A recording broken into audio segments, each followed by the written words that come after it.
Welcome to Pop-O-Holics, the show about hot takes hotter than hot, tasty pancakes. I'm your host, Christian Katie, and as always, I'm joined by my two favorite co-hosts that I appreciate more than anything, that I can't say enough good things about, and would love for them to introduce themselves, and I just can't wait till you get to see their faces, and I don't know what I'd do without them, and I don't think the podcast would really be the same without them. Where was I? Oh yeah, my two best friends. Chris Conkling, who's definitely not leaving the podcast. And Brian Dupree, who just wants to... not that time. That's a subtle nod. That's okay. That's a subtle nod to our main topic podcast we have coming up on Wednesday, which is going to be Face Off, in honor of Nicolas Cage Month, Nick Mage, as it's been coined. That's what we do on our main theme episodes, but this is a weekly upload. What do we do on the weekly upload? Brian brings us some absolutely wacky news in the pop culture zeitgeist. We talk about what we've been consuming in our quick hits and have a little community feedback, which is going to be really fun. Brian, how's the NyQuil treating you today? Well, let's just say I'm off the wagon. Or is it on the wagon? On the wagon? Off the wagon? Off the wagon is... You've jumped off the NyQuil wagon. I'm off the NyQuil wagon. But now you're on the sober wagon of not doing NyQuil. Exactly. No NyQuil in the system tonight, so maybe slightly more on my game than usual, but maybe not. Maybe the NyQuil slightly more on your game, it out. Slightly more congested. Well, it is a balancing act, but I'm on recovery road regardless. And we're happy to hear that. 2 feet off the wagon. Let's start the way we always do, which is with Brian's Wacky News Corner. Welcome back, everyone. So we talked about this when the first photos were released, but the first teaser trailer for Weird, the Al Yankovic story, starring Daniel Radcliffe as Al Yankovic himself, has just come out, and I am ridiculously excited for this movie. The trailer doesn't give us all that much to go off of here. We see Al on stage. We see him slamming some liquor at some point, obviously playing the accordion. Radcliffe has talked about how he actually learned to play the accordion, and it was apparently a very difficult task to learn, but he now knows how to play the accordion for this movie, and I imagine we'll be doing a good deal of that in this. But yeah, the trailer for this came out. He's obviously doing an accent. It sounds great. I haven't heard Al Yankovic talk all that much, especially recently, but I feel like his accent sounds good, and it looks like it's going to be kind of maybe a version of Al Yankovic that most people wouldn't expect, the potentially hard partying kind of Al Yankovic. So I don't know. This trailer, like I said, it didn't give us much, but I am super excited for this movie and to see Daniel Radcliffe in this role. Just the quick things that we've talked about before. This is written by Eric Apple and Yankovic himself. And Apple's also directing and executive producing this, and it's going to be premiering on the Roku channel this fall. Chris, what did you think of Weird, the Al Yankovic story teaser trailer? Brian, like you, I cannot wait for this movie to come out. I mean, the casting, Daniel Radcliffe as Weird Al Yankovic. I'm a fan of Daniel Radcliffe. Loyal listeners will know I'm a fan of Weird Al. His accent, to your point, Brian, sounds nothing like Weird Al. But okay. I'm excited to see how he chooses to embody Weird Al. That's like the most interesting part for me in this movie. You know, watching this trailer, I question how this movie is going to be riding the line between like serious educational biopic versus like parody of himself. You know, there was a College Humor spoof trailer for a Weird Al biopic maybe a decade ago. And there's a scene in the trailer specifically, I won't spoil it for those of our listeners and watchers that don't like to watch trailers, but there's a scene that makes me think that this is going to be leaning more toward the comedic side than the serious side. But either way, I'm down for whatever this movie is going to deliver, and I really need to look into how to download the Roku channel or how much it costs. I believe you need a Roku. So do you have one of those? Step one. Is that true though? Do they have like an app or any, like there has to be a way to watch this without having to own a Roku. I believe you can download a Roku app for another for if you have a Roku TV. Definitely something you can do. Loyal listeners and viewers, email us. Than the Roku itself, if you're buying the TV. I'm gonna be honest. Just to watch Weird, the Al Yankovic story. Christian, I know you usually are not a fan of trailers. This is a teaser. Were you able to check this one out? I did check out the teaser. I wanted to make sure I had something to say, and a couple of the trailers we'll be talking about are teasers. So I did watch them. And yeah, I'm excited. It didn't quite let us know if it's going to be one of those like more than reality and tell like a different story like Chris was alluding to. So I'm intrigued by that. I imagine if Weird Al signed off on it, it probably isn't like a hardcore biopic that's going to talk about his like problems. I imagine it's going to make up a bunch of stuff and be silly because we don't really know much about him as a person. He's not very open that way, but from all accounts, he's a very nice individual and everybody seems to like him a lot who's ever worked with him. So any of his like any misdeeds that happen seem probably far-fetched. and Sure. Showing him drinking, I don't know if he drinks. And There's a moment in the teaser where it almost seems like he's breaking the fourth wall and talking to the camera. So that could potentially be the type of biopic we're in for. I'm uncertain. Yeah, it does look like there's a lot of Roku remote controls, but I don't think you can get the Roku app on the iOS store. Oh my gosh. So it might be exclusive to Roku TVs and Roku, but more to come on that. We'll see. Tragedy. Follow up. But I can't tell you from experience. The accordion is a very, very difficult instrument to play. It is like playing a piano because it's got the keys. The way you choose the notes is the keys of a piano. So you need to know how to play piano, and then you need to know how to in time squeeze the air out that pushes it through the reeds that you're pressing down. It is very challenging. I have played an accordion before, and yeah, I can make a note, but actually playing it with like polka style or any kind of other style where you're actually playing music is very difficult. That's why there's a very specific genre that the accordion is in, because it's very like if you can imagine how polka sounds, it's a lot of this. So yeah, but it's very difficult, no doubt. So yeah, that's the teaser trailer for Weird. It's Christian's review of accordions. And Christian's review of accordions. In preparation for Weird. Definitely the most informed in that regard that compared to the rest of us. We've got a second teaser that just came out today, actually, from House of the Dragon. So this is the Game of Thrones prequel series that follows the story of the Targaryen Civil War that took place 200 or 300 years before the events portrayed in Game of Thrones. This is based off of the prequel novel that George R.R. Martin did write called Fire and Blood, and is coming to HBO August 21st, so later this summer. As loyal listeners will know, I have only seen a couple episodes of Game of Thrones, so I'm not sure if I am the target audience for this exactly, although it seems kind of standalone because it's so far in the past. And I got to say, the trailer itself looks incredible. The production design, we got dragons, which I know it took a while to get there in Game of Thrones proper. So yeah, this show looks like the money is on the screen. I'm sure the writing will be solid since the source material is from George R.R. Martin. Yeah, I know you guys have seen much more Game of Thrones than I have, to mixed reviews depending on the how it wrapped up. But what did you think of this trailer for House of the Dragon? Christian, I'm going to let you take this one first. We've both seen all of Game of Thrones, so I'm interested to hear what you have to say about this. It's based off stuff that's been written by George R.R. Martin, so it's not going to be worse than the last couple seasons of Game of Thrones. It's a good start. That most fans of the TV show may not be aware of that, or maybe that'll be a big thing that HBO makes sure gets out there so that everybody knows like, George R.R. Martin wrote the story this is based on. This won't be like last time because they'll have to kind of earn some goodwill among general audience fans who were disappointed by that the finale of that series. But there was still like good episodes. Just hate George R.R. Martin for writing a prequel before finishing the damn series. Yeah, that's Brian, you're joking. You're joking lies. about that, but that might be a real thing. Honestly, sorry, Christian.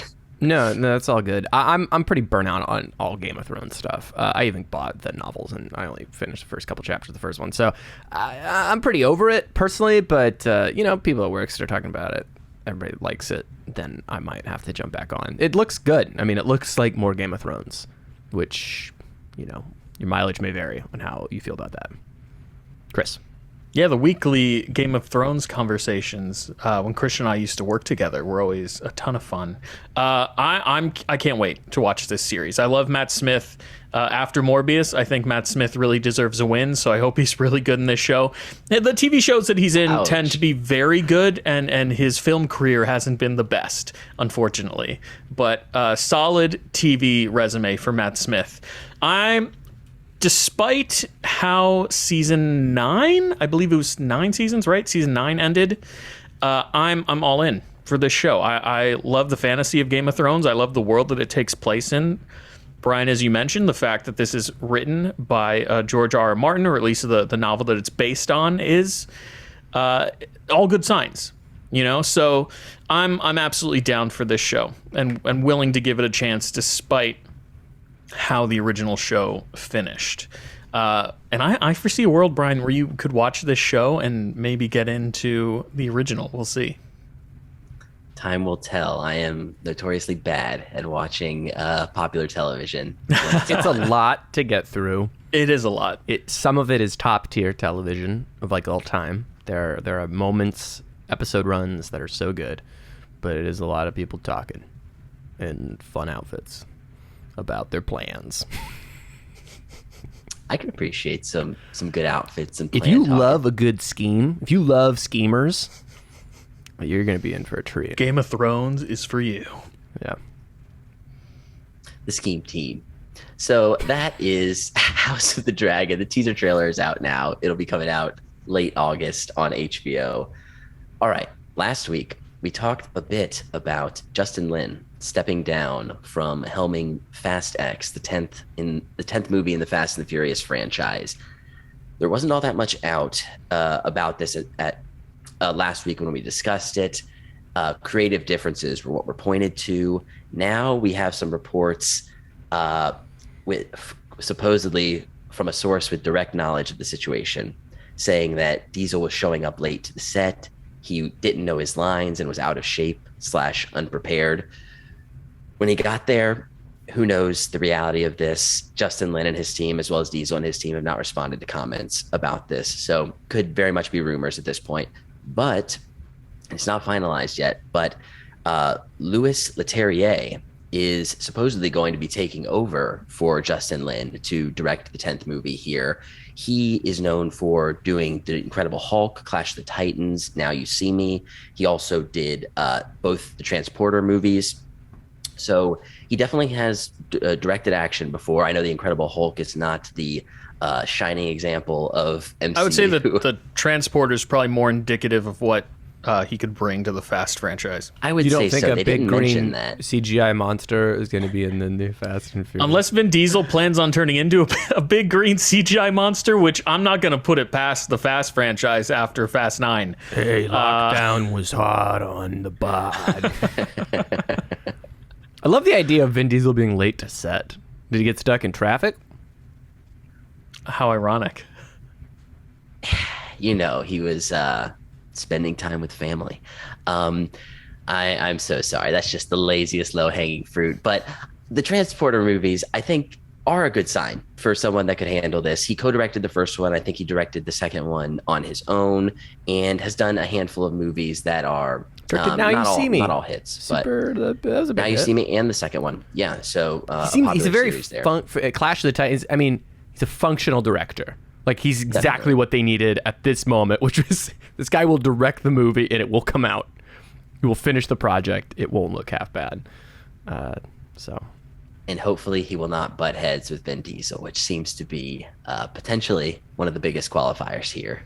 I'm wondering if the studio at this point is just like, take all this money. I don't care how horrible your rapport is with Vin. Just please stay. Like, we'll just keep paying you. Like, let him do whatever he wants. Just get the film finished, basically. Yeah, because it's largely on hold right now, costing the studio a ton of money. But yeah, hopefully he signs on officially and they're able to get this thing back rolling, because there are two parts to this movie that need to be made and release dates that are quickly approaching. The first one is, I think, in the first quarter or second quarter of next year. So definitely need to get this thing on the move. But yeah, that is Louis Leterrier, who I apologize if I'm mispronouncing his name. He's a French director who has potentially signed on to direct Fast X, the latest in the Fast and the Furious franchise. Moving on to some stuff that's coming out this week. On Monday, we've got the show Candy coming to Hulu. So this is very much in the realm of all the TV shows just pulling from true crime stories these days. It's a miniseries created by Nick Antosca and Robin Veith. Stars Jessica Biel as the real-life Candy Montgomery, who was accused of brutally murdering her best friend, Betty Gore, played by Melanie Lynskey in 1980s Texas. So as well as, aside from Biel and Lynskey, we have Pablo Schreiber, Timothy Simons, and Raul Esparza starring in this. And the trailer looks pretty good. I don't know anything about this story. I don't know if you guys had heard about the story of Candy Montgomery before, but it seems like production companies are just digging into any possible thing that they could make dramatic on screen. But with Jessica Biel and Melanie Lynskey leading this, I feel like this show has potential, and the show looks pretty good. I don't know the quote-unquote reality of what actually happened here, but Biel looks almost unrecognizable and seems like she's going to be a good fit for this role. Chris, were you able to see the trailer for this one? I did. And, you know, along the lines with every other true crime, true story drama that's been coming out recently, this is absolutely something my wife would love to watch, and I'll probably be there for some of it. High praise. I'm waiting on the Catch Me Outside Girl doc, or the dramatic, mini series of that one girl that went on Dr. Phil and said that funny thing that we all said for a few weeks. I really want to know I want to know the true crime story behind that. Oh wait, it already came out. It is Simon Baker's The Florida Project. Anyway, Brian. Ouch. Well, definitely, I'll stay on the lookout for that one to see if any true crime does occur and if it turns into a dramatic television series. But yeah, that's Candy. That'll be coming out on Hulu this Monday. Sounds sweet. Yes. Hey-o. Thank you. Where is the harmonica? I'll be spending my money on a promising young woman first. There it is. Throwback. Never dies.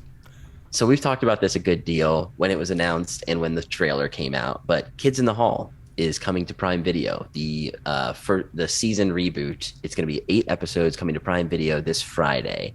So Kids in the Hall is a Canadian sketch group made up of Dave Foley, Bruce McCulloch, Kevin McDonald, Mark McKinney, and Scott Thompson, who had the Kids in the Hall TV show, which ran from 1989 to 1995.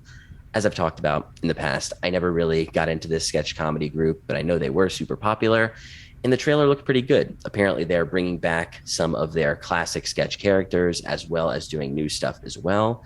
And presumably, if this does well, it'll get picked up for more seasons, and hopefully these guys, obviously coming from a different place nearly, 30 plus years later, see what they have to bring to sketch comedy today.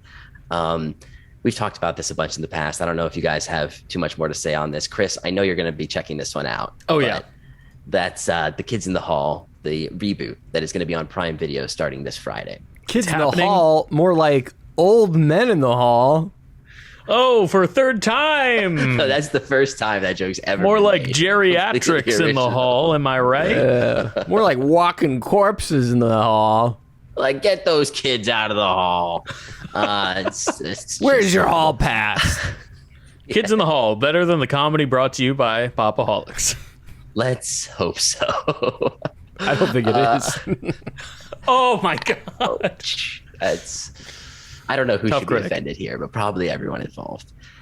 So something else that's coming out this Friday to Apple TV Plus, we have the Essex Serpent. So the premise of this, it follows London widow Cora Seaborn, played by Claire Danes, who moves to Essex to investigate reports of a mythical serpent.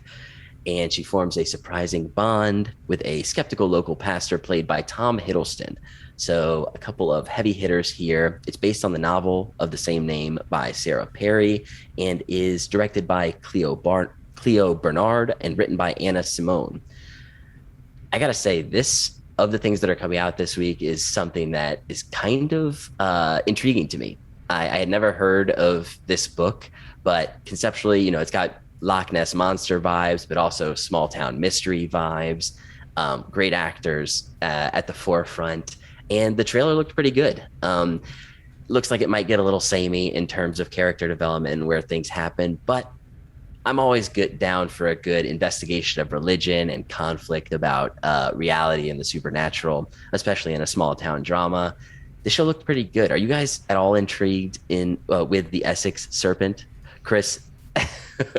I don't know how much Christian's capable of saying about this show because of the platform it's being released on. Right. But yeah, like you, Brian, out of all the trailers that we watched, even though I'm very excited for Kids in the Hall, and we'll definitely be checking that out, this is probably the most interesting looking show that we are talking about this week. And it's not only because Tom Hiddleston's involved, but like you, I'm a huge fan of lore and mythology, and whenever you can take that and explore the human condition and like the evils of man at the same time, I'm on board.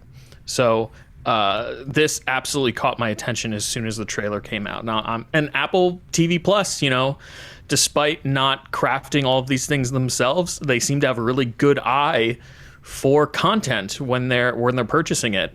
So right off the bat, I think it's likely that this will be a good show. They've definitely done a great job in choosing things and the things they produce themselves. Very consistently solid over at Apple TV Plus. I will say one thing. Claire Danes.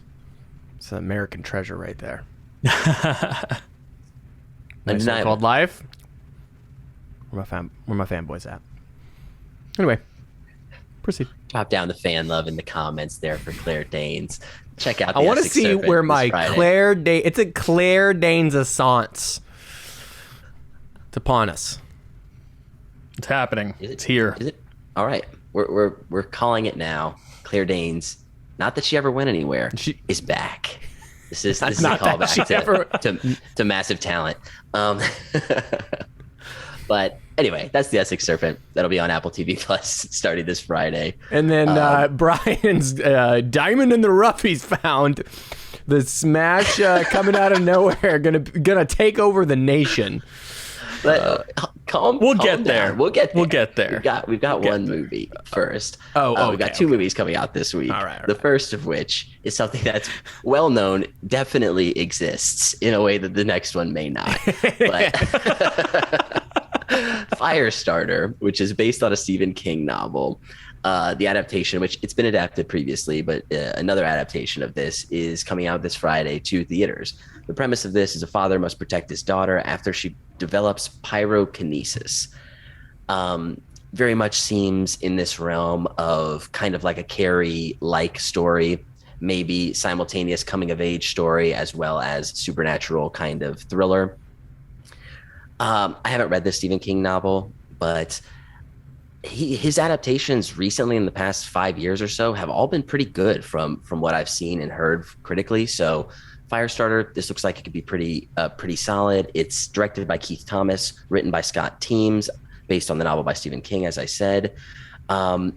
Stars Zac Efron, Ryan Kiera Armstrong, Sidney Lemon, Kurtwood Smith, and many more.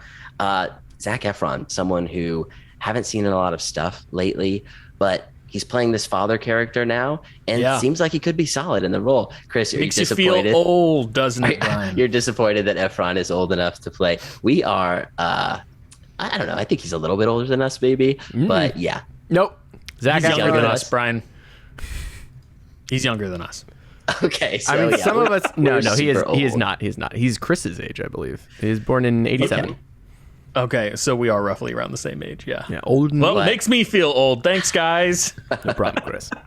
Just got to check it. Some of us are dads, by the way. I just want to point that out. We're all in this together. All right. Thank you for that. That's true. Christian is a dad, so he has no reason to feel old. He's living the same life. And out of all of us, I look the most like Zac Efron. So very true, especially with the no beard. Honestly, right now, you're looking more like, and I'm going to blank on his name, but Joe Keery from Stranger Things. Oh, yeah. You have the coif, little the Joe Keery coif. It's definitely the hair. Yeah. Anyway. I got the Keery coif. The Keery coif. You're rocking it, though. You're pulling it off. Thanks, man. That's Firestarter. This is a compliment. It may not have come off that way. That's Firestarter. That'll be in theaters this Friday.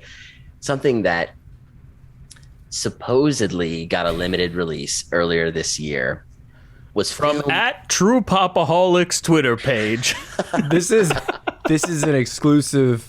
At True Pop-O-Holics says this is coming out.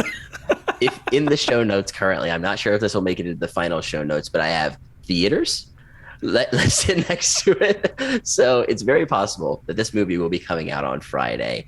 It was filmed in 2017 and seemed to have been in kind of a production hell for a while, but showed at a bunch of film festivals in 2019 and was really well regarded, won a bunch of awards and got a lot of nominations.